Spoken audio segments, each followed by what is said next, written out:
ඒ සඳහාම පුරුදු පුහුණු කරලාද මිනිසුන් නෙවෙයි. වැඩ කරනවා, ඉගෙන ගන්නවා. ඉගෙන ගන්නවා, වැඩ කරනවා. හැබැයි අපේ හැම දෙයක්ම අපි හෘද සාක්ෂියත් එක්ක වැඩ කරනවා. මතක තබා ගන්න. ලංකා ඉතිහාසයේ පළමු වතාවට ආණ්ඩුවක් ගොඩනැගිලා තිබෙනවා.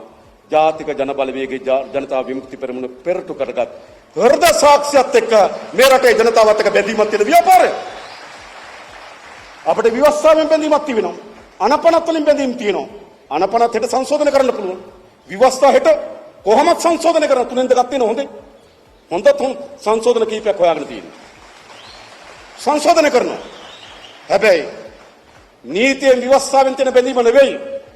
අපිට මේ රටේ ජනතාවත් එක්ක හෘද සාක්ෂියත් එක්ක බැඳීමක් තියෙනවා. අපි මේ රටේ ජනතාවට එක සහතිකයක් දෙන්නම්.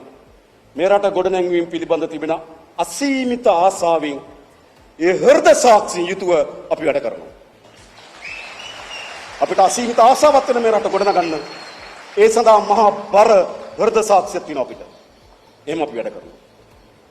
දෙක එඩිතරභාවය. සමහර අය කෙනා පේනවා මදි කියලා. බය වෙන්න එපා. මම කලින්ම කිව්වා එඩිතරභාවය කියන්නේ ඇඟේ හයිය නොවන බව.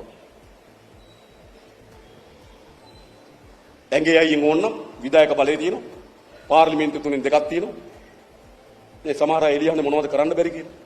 ඒ ඇඟේ හයියට. අපි ඇඟේ හයියට නෙවෙයි එඩිතරභාවය ගන්න.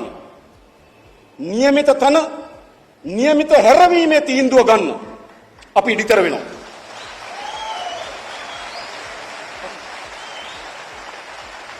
નિયમિત තන નિયમિત දිශාවට ගෙනියන්න අපි එඩිතර වෙනවා. මතක තියාගන්න. අපි මේ 60 වසක එඩිතරභාවී නේද අත්දැකීම් වලින් මෝහත් වෙච්ච මිනිස්සු. එනිසා අපි බලයේ බලවත්භාවය අපේ ඇඟෙන් මනින්න දෙන්න එපා. කරුණා කරලා කියන්නේ මහතුරු. මේ බලය බලවත් බව පේන්නේ නැහනේ. ඇඟෙන්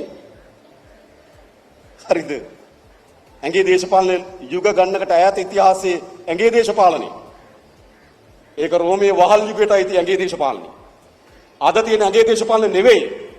ඒ නිශ්චිත තැනදී පැකිලීමකින් තොරව අදාළ තීන්දුව නිසි බරෙන් ගැනීම සඳහා තිබෙන එඩිතරභාවය. ඒක තියෙනවා මේ පක්ෂ. ඒක තියෙනවා මේ ආණ්ඩුවට. එහෙම මදි කියලා කවුරු හරි හිතනවා ඇඟෙනුත් එකක් දෙකක් ඕන කියලා නම් කියන්න කියලා. අපිට කියන්න කෙලින්. එහෙමත් ඕනනම් කියන්න. ඕනද? රයිට්. එහෙනම් හෙට තව සති දෙක තුනක් යනකොට බලාගන්න.